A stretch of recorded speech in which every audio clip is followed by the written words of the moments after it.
Whenever you stream a movie, send an email, or post a photo, have you ever stopped to wonder where it all goes? It's weird, right? Our digital lives feel so weightless, but they're actually powered by a massive, very real physical world.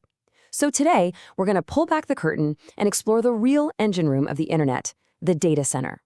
I just love this quote because it's so true. It frames them perfectly. These places really are the invisible, incredibly powerful engines of our modern world.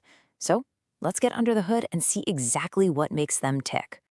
All right, so here's our game plan. We're going to start with the big picture, then zoom right into the core components. After that, we'll see how everything connects, find out how it's all secured, and then zoom back out to appreciate the sheer global scale of it all. Sound good? Let's dive in. First up, let's talk about the digital backbone. It's so easy to think of the cloud as this abstract thing, just kind of floating up in the air. But the truth? The cloud actually lives on the ground, inside massive, very, very real buildings.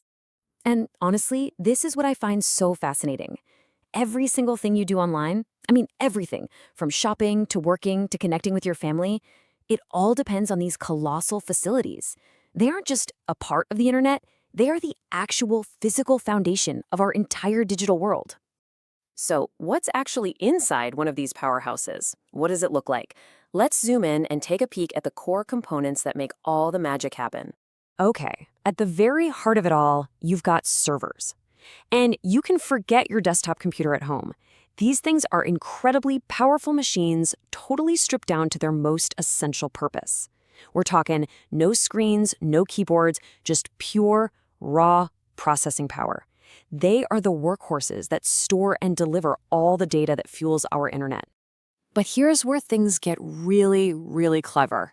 Instead of having one physical server do just one single job, virtualization lets you slice it up into many different virtual servers. This was an absolute game changer. It allowed companies to squeeze every drop of performance from their hardware and scale up their services almost instantly. And, well, just like your laptop needs an operating system to function, so does a data center. This foundational software is basically the conductor of a massive digital orchestra, making sure thousands of servers and all their virtual resources are working together in perfect harmony. Okay, so we've got the computers, but how do they all talk to each other? And more importantly, how does your request from your couch find the one right server out of millions? Well, that brings us to our next section, directing digital traffic. It all starts with something called the Domain Name System, or DNS. The absolute best way to think about it is as the internet's personal address book. See, we remember friendly names, like a website address, but computers, they only understand numbers, these things called IP addresses. DNS is the system that does all that translation for us instantly, right behind the scenes. Let's just follow the journey for a second. First, you type in a domain name. Instantly, DNS translates it into that numerical address. Then, a router acts like a traffic cop, finding the fastest, most efficient path for your request to travel across the internet. And finally, once it's inside the data center, a switch makes that final connection to the exact server holding what you need. It's this incredible four-step dance that happens in literally the blink of an eye. Making all this work is amazing enough, but keeping it running 24/7 and keeping it safe from all kinds of threats, that's a whole other level of challenge. So let's move on to our fourth section, securing the connection. One of the key security tools they use is Deep Packet Inspection, or DPI. I want you to imagine a high-tech security checkpoint, but for your data. As these tiny packets of information flow through the network, DPI basically opens them up and inspects the contents, looking for anything malicious and making sure the data is safe. But what about just staying online? What happens if the main connection to the internet goes down? A single line is what we call a single point of failure, and that's why critical data centers use something called a multi-homed connection. By connecting to multiple different internet service providers, they build in redundancy. So if one path fails, no big deal. Traffic just automatically reroutes through another, making sure the data center and all your favorite services stay online.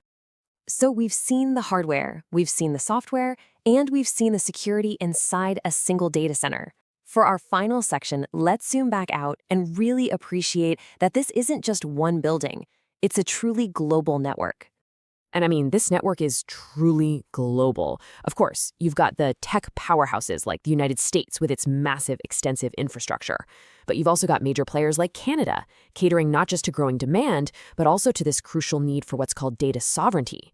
And it's not just the giants. Even smaller nations like Trinidad and Tobago play a super strategic role, acting as a vital gateway for all the data flowing between North and South America. So when you really look at it, you start to see it. These unsung heroes are everywhere. They are the true physical foundation of our interconnected world, linking us all together, from a huge continent to a vibrant little island. Ultimately, this incredible infrastructure is in a constant race to keep up with our, let's face it, insatiable demand for data. And that leads to one final question to think about. As our world gets more and more connected, with AI, VR, and countless other new technologies, what does the next evolution of these digital powerhouses even look like? What will the data centers of tomorrow need to be?